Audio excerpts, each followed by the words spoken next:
It's only natural to highlight the accomplishments of someone as capable as you, isn't it? Lieutenant Colonel, no need to be overwhelmed. It's simply my duty as your superior. I look forward to your continued success soon to be First Lieutenant Lucy. Still smiling, I patted her shoulder lightly. Let's aim for the top together. Lucy bit her lower lip, falling into deep thought. After a brief silence, she lowered her gaze and murmured quietly, "Thank you, Lieutenant Colonel." She didn't look thankful at all. Just as I had anticipated, Calidra was fanning the flames of fear regarding the Empire and urging neutral nations to join the fight. Now it was only a matter of time before the Socialist Republic of Socialis and the Federation of Velica, both major powers, joined the war. From their perspective, they couldn't allow the Empire to become the sole hegemonic force dominating the world. In short, the possibility of a world war was looming ever closer. Could the Empire really prevail against the combined forces of the Republic, the Federation, and the Allied nations if such a war erupted? Even with recent favorable developments, the odds remained slim. And if the Empire were to lose, the victors would undoubtedly hold war crimes trials and execute the military leaders at their discretion. This is why I wanted to get out of the uniform as soon as possible. Yet, before I even realized it, I had become one of the key figures in the Empire's leadership. To make matters worse, I was now being labeled as Princess Selvia's closest confidant, entangling me further in the Empire's internal politics. My chances of defecting were shrinking to the size of a needle's eye. No nation would welcome the defection of a high-ranking officer who had not only achieved military success but also played a political role in stabilizing the Empire. Even if they did accept me, it would likely be for their own ulterior motives. And it's not like my position within the Empire is safe either. Regrettably, there were plenty of people within the Empire who didn't view me favorably. To the established military leaders, nobles, and politicians, I was an upstart and emerging force that had suddenly climbed the ranks. A rapidly rising figure who had even eliminated enemies using private forces? Of course, they would fear and keep a wary eye on me. I could still vividly remember the sharp glares directed at me in the Imperial Palace's Grand Hall. Not that I did anything wrong, but how many people would actually believe that? Even just yesterday, the Emperor hadn't bothered to hide his suspicions while pressuring me.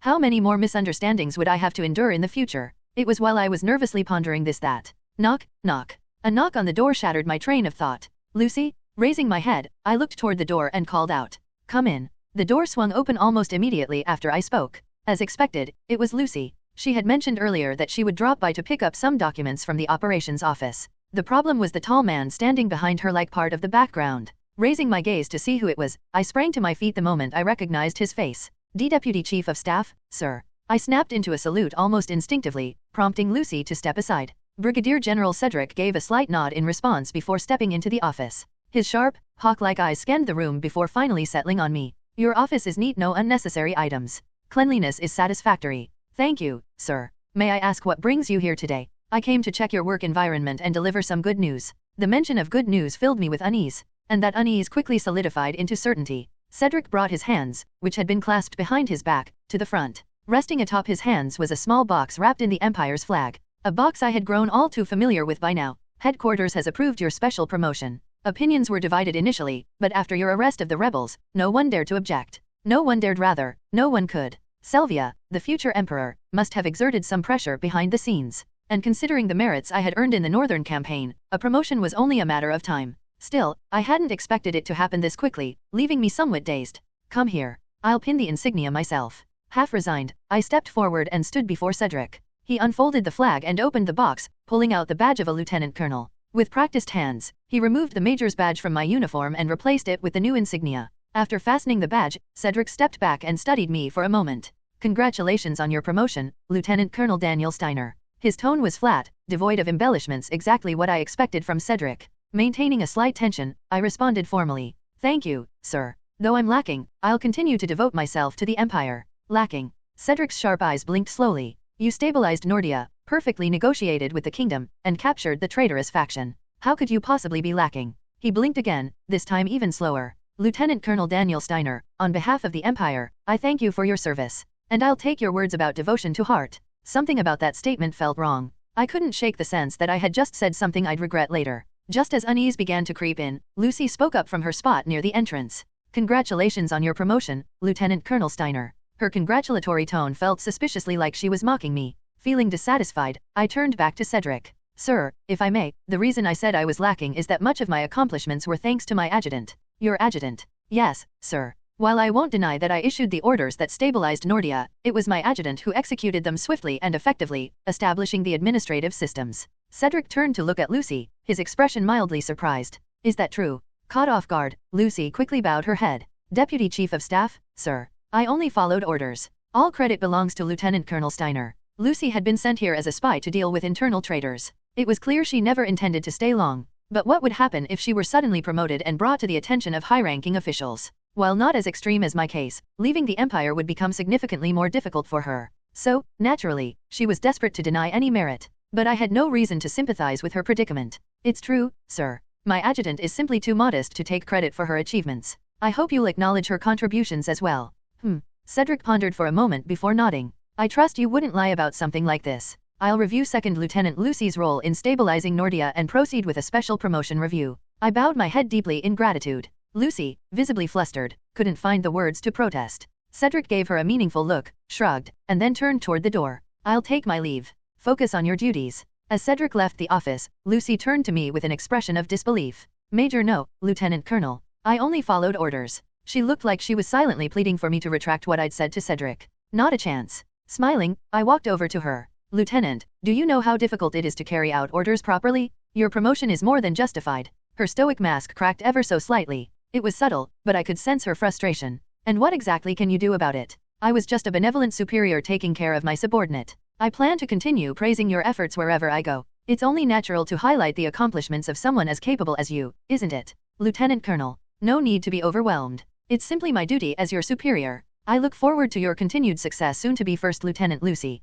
Still smiling, I patted her shoulder lightly. Let's aim for the top together. Lucy bit her lower lip, falling into deep thought. After a brief silence, she lowered her gaze and murmured quietly, "Thank you, Lieutenant Colonel." She didn't look thankful at all. 2 weeks later, despite his promotion to Lieutenant Colonel, Daniel's duties hadn't changed much. Aside from gaining access to more classified information, his role as operations officer remained intact. For Daniel, who was wary of getting entangled in strange incidents, this was a relief. Enjoying the continuation of his peaceful routine, he resolved to keep a low profile for as long as possible. But his decision proved meaningless when a summons arrived from the Imperial Palace. To be precise, it was a message from Selvia, the heir to the throne. If you have some free time, please visit the palace. The note had been personally delivered by one of Selvia's attendants at the end of Daniel's workday. Although he found the sudden request absurd, it was clear that Selvia had something important to discuss. Daniel notified the attendant that he would visit immediately and followed her out. Outside the General Staff headquarters, Daniel saw a luxurious sedan parked and waiting. It was a royal vehicle, undoubtedly sent by Selvia, who knew Daniel couldn't refuse. Letting out a dry laugh, Daniel got into the car, which promptly set off toward the palace. Upon arrival, Daniel exited the sedan and followed the attendant into one of the palace's side wings. The building, though labeled a side wing, was as large as the main palace, forcing Daniel to rely on the attendant's guidance through the maze-like corridors. Eventually, they arrived at a grand indoor garden. The air was warm and filled with the vibrant colors of ornamental plants and flowers. Lavender and rosemary added a subtle fragrance to the atmosphere. It was a veritable paradise, built with vast resources and manpower, a testament to the royal family's wealth and influence. Daniel marveled at the display of power until he froze. In the clearing ahead, Selvia knelt on the ground, playing with a dog. "Good job." Selvia gently patted the dog's head. It was a Doberman with sleek black fur and a strong, muscular build, a sharp, imposing presence. Since when did Selvia have a dog? As Daniel stepped closer, the Doberman turned its head toward him. Growl. It bared its teeth and growled, clearly on guard. Noticing this, Selvia glanced sideways and spotted Daniel. Smiling faintly, she stroked the Doberman's head. "Don't be alarmed. He's a friend." Amazingly, the Doberman stopped growling as if it had understood her words. Intrigued, Daniel finally spoke up. "He's remarkably well trained. Dobermans are a loyal breed. They're intelligent, agile, and good-looking, which is why they're so popular lately. That's why I decided to get one myself." Selvia pinched the Doberman's cheek lightly, laughing softly. "I don't think he minds living in the palace. He has plenty to eat and is pampered by the maids every day. On top of that, his owner is the next emperor of the empire. It's safe to say he's living a life of luxury." Releasing the dog's cheek, Selvia rose to her feet and turned gracefully. That's when Daniel noticed the crimson cloak draped over her left shoulder. Embroidered with a golden eagle, it radiated authority and elegance, clearly made of the finest materials. It was a ceremonial mantle, a symbol of power reserved for the heir to the throne. As if aware of his gaze, Selvia narrowed her eyes slightly. "What do you think, Lieutenant Colonel Daniel?" "About what, exactly?" "About whether this Doberman is satisfied with his current position." Daniel had the distinct impression that her question was less about the dog and more about himself. Like father, like daughter. Selvia's demeanor reminded him of the Emperor, leaving him uneasy. Maintaining his composure, Daniel responded carefully. "That would depend on the dog's personality and aspirations." Selvia fell silent for a moment before nodding. Then she gestured toward a nearby table. 2 cups of steaming coffee and an assortment of expensive pastries had already been prepared. "Let's set aside the dog talk and have some coffee." I'll gladly accept your hospitality. Placing a hand over his chest in a gesture of gratitude, Daniel followed Sylvia to the table. After Sylvia took her seat, Daniel sat across from her. Feeling the need to appear composed, he straightened his uniform before glancing at Sylvia's face. She's wearing makeup. It was so subtle that it was almost unnoticeable, but Daniel caught the slight difference. Well, considering she's about to begin acting as regent, she'll need to maintain a public presence. A light touch of makeup seemed appropriate for her new role. However, the real reason Sylvia had taken the time to prepare herself had nothing to do with public appearances. While pretending to savor the aroma of her coffee, Sylvia discreetly studied Daniel's face, feeling slightly annoyed. I went out of my way to dress up today. She had even asked the head maid to apply makeup popular with men and accessorized with earrings that accentuated her features without being overly flashy. Yet Daniel didn't seem to notice at all. Well, not that it mattered. This meeting wasn't about winning his affection. Setting down her cup, Sylvia spoke. Lieutenant Colonel Daniel, do you follow international affairs closely? Daniel mirrored her actions, setting his cup down as well. Given my profession, I always stay informed. Then you must be aware that the Republic and the Federation have joined the Allied nations in denouncing the Empire. Yes, unfortunately. Ever since Count Calidra had publicly called for nations to rise against the Empire 2 weeks ago, the international community had steadily turned its back on them. It was inevitable. No country wanted to see the rise of a hegemonic power that could overshadow them. And with the Empire still at war, its potential dominance only fueled fears of becoming the next target should the Allied nations fall. Fear breeds war. The major powers had no choice but to arm themselves and strike before the Empire grew any stronger. The Empire won't be able to avoid a world war. By now, the military, ministers, and bureaucrats in the palace must have sensed the shifting tides. Even ordinary citizens of the capital had likely begun to realize, through the news, that the Empire was slowly becoming isolated.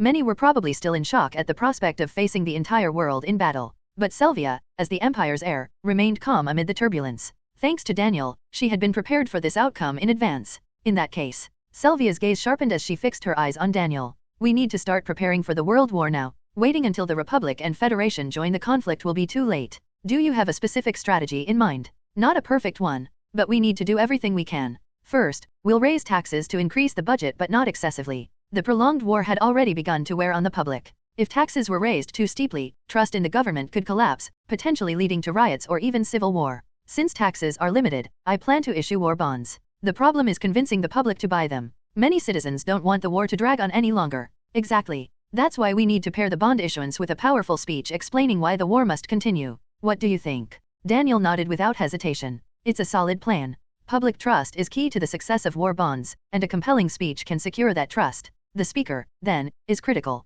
That's my concern as well. Who do you think would be a good choice? If I may offer advice, look for someone with recent military or political achievements, someone whose name the public can immediately recognize. Sylvia nodded thoughtfully. And a speaker with a favorable appearance would help. I don't mean conventionally handsome, but someone with a pleasant and trustworthy image. People tend to believe those who look polished and reliable. Leaning forward slightly, Sylvia rested her hands on the table.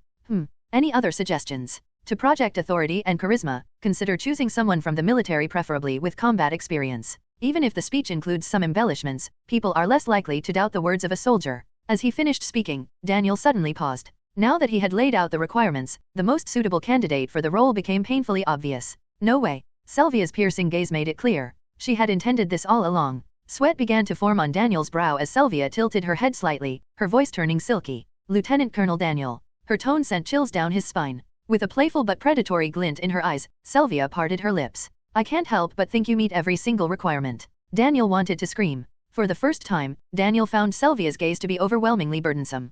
Caught off guard, he remained silent for a moment before finally managing to speak with difficulty. Your Highness, giving a speech related to war bonds is a matter of national importance. I believe it would be more appropriate to choose someone with experience in public speaking and exceptional eloquence. He spoke as calmly as he could, but inside, Daniel was burning with anxiety. A speech about war bonds would undoubtedly draw a large audience of citizens. But it wouldn't stop there. Foreign journalists and influential politicians from the Parliamentary Assembly would surely vie for a spot at the event. And if that weren't enough, the speech would likely be broadcast across the empire via radio, ensuring that the voice of the speaker and their identity would reach every corner of the nation and even foreign lands. For Daniel, who had no desire to become more famous than he already was, this was nothing short of a nightmare. I have to convince Sylvia to change her mind. Swallowing dryly, Daniel forced a strained smile. Additionally, as an operations officer with the General Staff, I have numerous responsibilities. As you're aware, the workload at headquarters is immense. If I were to divert my focus to preparing a speech, my colleagues would have to bear the brunt of that burden. I can't in good conscience impose such a hardship on them. Leaning back slightly, Sylvia regarded Daniel with a skeptical expression. You're concerned about inconveniencing your colleagues? While I appreciate your consideration, there's something I don't quite understand. What is it that you don't understand, Your Highness? It's a simple question. Why would Lieutenant Colonel Daniel prioritize the general staff over the request of the future ruler of the Empire? Her tone was gentle, but to Daniel, it felt like a veiled threat. Would you comply only if I gave you a direct order rather than a request? It wasn't just veiled, it was a direct threat. As expected of someone with the blood of a ruler, even her casual words carried an innate pressure that Daniel couldn't ignore. Realizing he could no longer refuse, Daniel inclined his head slightly. I misspoke, Your Highness. I momentarily forgot that the struggles of my colleagues at the General Staff pale in comparison to the burdens borne by the Crown Princess as she charts the course of our nation. Sylvia's expression softened into a satisfied smile. Then I'll take that as your agreement. Someone from the Ministry of Propaganda will brief you on the schedule and details of the speech, so pay close attention. Oh, and don't worry about your responsibilities at the General Staff. I'll personally ensure that no disruptions occur.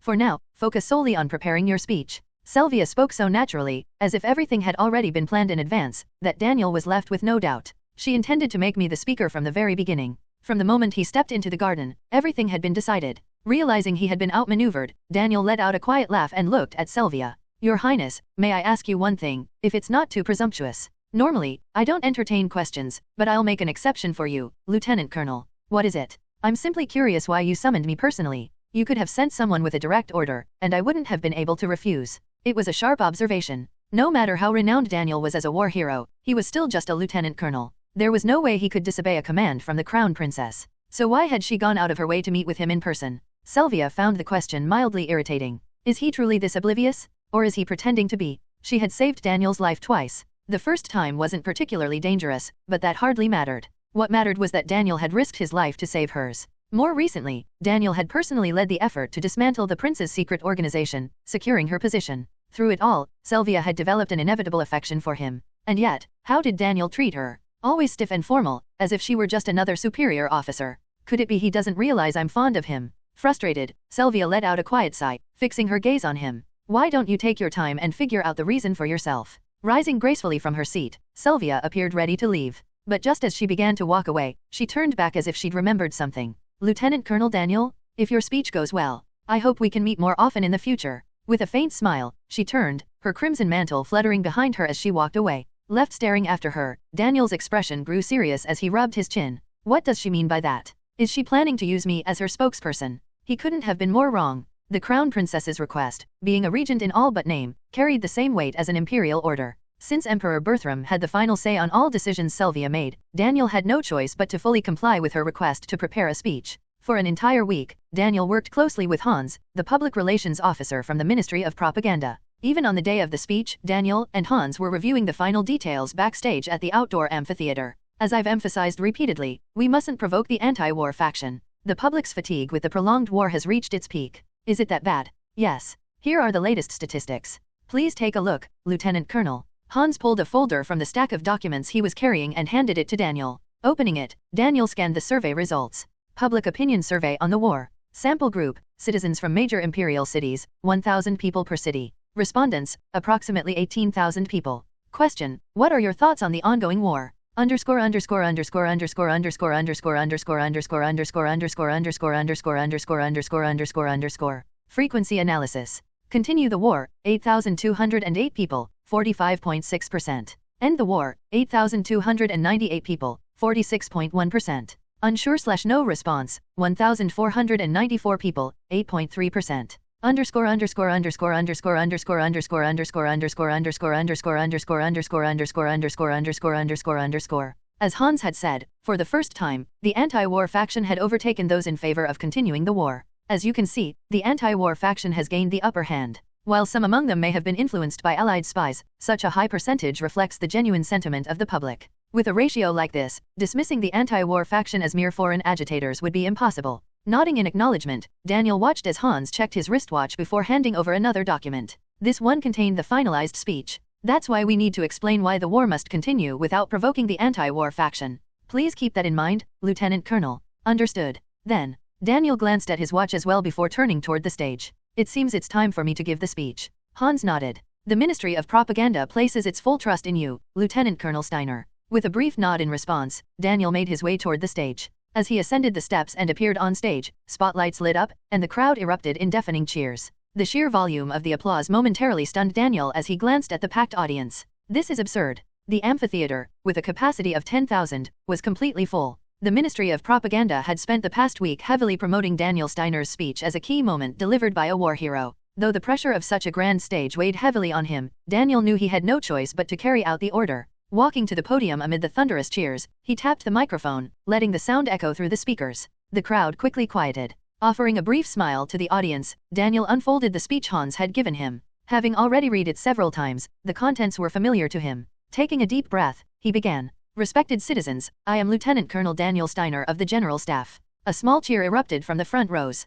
Pausing until the noise subsided, Daniel continued. Before I begin, let me make my stance clear to avoid any unnecessary confusion. I, Daniel Steiner, do not. He trailed off, glancing down at the speech. Support war. If anything, I would consider myself an anti-war advocate. However, I understand better than anyone why this war is necessary. The speech had been carefully crafted to strike a neutral tone, appealing to both supporters of the war and the anti-war faction. If he delivered it as written, the speech would likely achieve moderate success, boosting bond sales just enough to meet expectations. And if that happens, he would solidify his position as Sylvia's closest ally, remaining tethered to her influence. When Sylvia eventually ascended the throne, Daniel's fame would only grow, painting an even bigger target on his back. Such notoriety could lead to assassination long before any war crimes tribunal could convene. For someone like Daniel, who preferred to live quietly and unremarkably, it was a nightmare scenario. There has to be another way. Desperately searching for an alternative, Daniel's gaze fell upon a group of anti-war protesters holding placards in the audience. A bold idea struck him.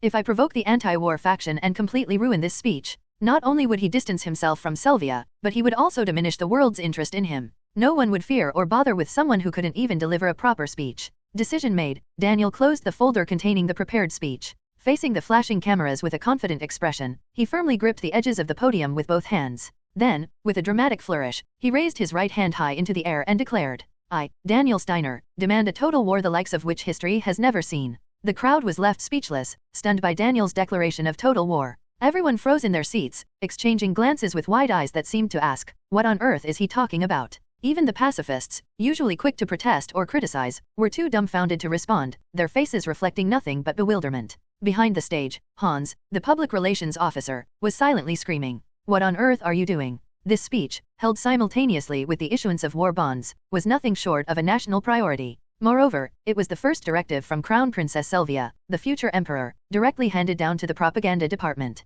As such, not only the citizens but also politicians in the parliamentary hall and countless nobles had their eyes fixed on this moment. It was only natural that Sylvia's first step as a leader would draw such attention. Which means, if Daniel botched this speech under such intense scrutiny, the propaganda department would also bear the brunt of Sylvia's wrath. In the worst-case scenario, Hans might even be dismissed from his post. He urgently turned to his subordinate. Hey, contact the broadcasting director immediately. Stop the radio transmission. Why yes, sir. If Daniel's speech declaring total war spread across the empire, there would be no way for the propaganda department to defend itself from the fallout. Hans aimed to mitigate the damage by at least halting the radio broadcast. As his subordinate frantically contacted the broadcasting director over the telephone, Daniel stood before 10,000 citizens, exuding resolve. I am sure you are wondering why I am declaring total war, he began, his voice steady. But in truth, you already know. You know why the empire must commit to total war. The murmurs in the crowd grew louder. Daniel paid no attention. After all, he fully intended to sabotage this speech. The Allied nations are condemning and slandering the empire day after day, urging the Federation and Republic to join their cause.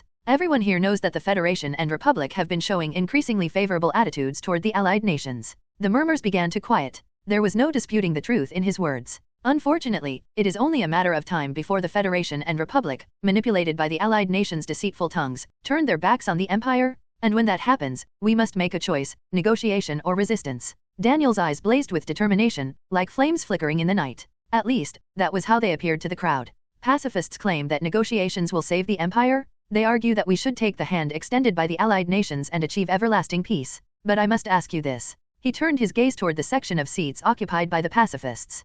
Can you guarantee it? Can you blindly trust that joining hands with the Allied nations will bring peace? The pacifists said nothing. No, it would be more accurate to say they could not answer. Overwhelmed by Daniel's commanding presence, they could only sit in stunned silence. After observing their silence for a moment, Daniel shifted his gaze forward. Citizens of the Empire, I have been to the battlefield and witnessed the reality of the Allied nations. They are deceitful, arrogant, oppressive, and impulsive. The peace they desire is not equality. The Allied nations want the Empire's subjugation. The murmuring among the crowd ceased entirely. Now, they remained completely silent, wholly engrossed in Daniel's speech. When the allied nations approach us under the guise of seeking negotiations, the first thing they will do is take our guns. After taking our guns, they will take our food. After our food, they will take our tools, and then our children. Eventually, they will try to seize the empire itself. Outraged murmurs broke out among a few members of the crowd. We now understand. We cannot trust the allied nations. We must fight back and drive a stake through their deceitful schemes. So, citizens of the great empire, do not hesitate, do not fear. Daniel raised his right arm high. The empire has accomplished what no one else has. Citizens, look to the north. In less than one season, the empire achieved a historic victory in the fiercest battle. Do you think that was mere coincidence? A resounding cry of no erupted from the crowd. As the cheers swelled into a wave, Hans stood behind the stage, his mouth slightly agape. In his heart, a sense of admiration began to form. This is working. Daniel's charisma and flawless delivery were uniting the crowd as one. Combined with his eloquence, the citizens were gradually being swayed to his side. Realizing this, Hans called over the subordinate who had been talking to the broadcasting director. Hey, tell the broadcasting director to continue the radio transmission. The subordinate, who had also been listening to the speech, nodded without objection. Unaware of the positive reactions behind the stage, Daniel confidently scanned the crowd before him. We have achieved victory, and we will continue to achieve victory. Even if our enemies launch a full-scale attack on the empire, we will prevail. I promise you this, we will demonstrate the greatness of the empire to the farthest corners of the world. The crowd erupted in cheers. Yet, the pacifists remained silent. Daniel seized upon this point and pressed on with his speech. Despite our resolve, some pacifists still ask, are you not afraid of war? To them, I will answer honestly before you all. Yes, I am afraid. Every time I step onto the battlefield, the fear of death chills my skin. Daniel gripped the podium tightly. But his powerful exclamation drew the crowd's focus entirely. I fear losing our nation to subjugation through negotiation far more than losing my life. That is why I go to war. To lose one's life is to lose one thing, but to lose one's nation is to lose everything. The crowd erupted into cheers, with some waving imperial flags they had brought with them. Now, the only ones not responding to Daniel's words were the pacifists. Lowering their placards reading "No War," they whispered among themselves, their faces etched with deep concern. Daniel slammed his hand down on the podium with a loud thud, drawing all eyes back to him. If you are unafraid, rise. If you understand, take action. Together, we will proclaim to the world that the empire is the greatest nation under the heavens. The cheers erupted again, louder than before. Now, a strange sense of exhilaration began to ripple through the faces of the crowd. Daniel took a deep breath, his gaze sweeping across the 10,000 citizens who now looked at him with fervent eyes. After letting the moment hang, Daniel spoke again. Finally, under the protection of His Majesty the Emperor, I speak as a representative of the nation and its people. Daniel's deep voice reverberated through the massive speakers, causing the crowd's cheers to die down as everyone leaned in to listen. I, Daniel Steiner. No. Lifting his head, Daniel locked eyes with the countless cameras flashing before him and bellowed. We desire total war. The moment his words ended, a torrent of applause and cheers broke out. The roar of approval and jubilation mixed into an almost deafening wave, leaving only the pacifists silent in its wake. And that silence delighted Daniel. Good. He knew that pacifists still comprised a majority of the empire's populace. If they openly resisted his call for total war, it would perfect his plan. What are they waiting for? Just throw the tomatoes in your hands. As Daniel waited, ready to leave the stage in a storm of ridicule and rotten fruit, he adjusted his tie in anticipation. But instead, the pacifists began to rise from their seats one by one. Thinking his moment had come, Daniel braced himself to be pelted with tomatoes. Then, to his utter disbelief, they began clapping. What? Before he could process the sight, the entire audience, including the pacifists, rose to their feet in unison. In a sudden wave, the crowd burst into applause and cheers that shook the amphitheater. We desire total war. A necessary war over submissive negotiations. For His Majesty the Emperor? For the great empire. The unified voices grew so loud that Daniel's ears rang from the sheer force of their cries. As Daniel stood frozen, sweat trickling down his back, he watched as the pacifists discarded their signs, one by one. They, too, stood and joined the others, raising their voices in defiant shouts. And lastly, for our hero, Daniel Steiner. The chant from the pacifists spread like wildfire, echoing through the entire crowd. Daniel Steiner, Daniel Steiner, Daniel Steiner. Daniel's hand trembled as he looked out at the sea of people chanting his name. In the deafening roar of their cheers, Daniel swallowed dryly, fully realizing what had just transpired. I'm ruined. The situation had spiraled so far out of control that there was no turning back. Amid the thunderous cheers and fervent applause, Daniel felt a chilling sense of fear. This speech was supposed to provoke the pacifists. Yet, when he came to his senses, he realized he had somehow swayed them into becoming advocates for war. Of course, not all pacifists had been persuaded by the speech's content. A few had merely been swept up in the fervor, now glaring at Daniel with clear discontent. The problem, however, was that these dissenters were so few that they could only be described as a minority. As Daniel mentally replayed his speech, trying to pinpoint where it all went wrong, he let out a quiet groan. Damn it.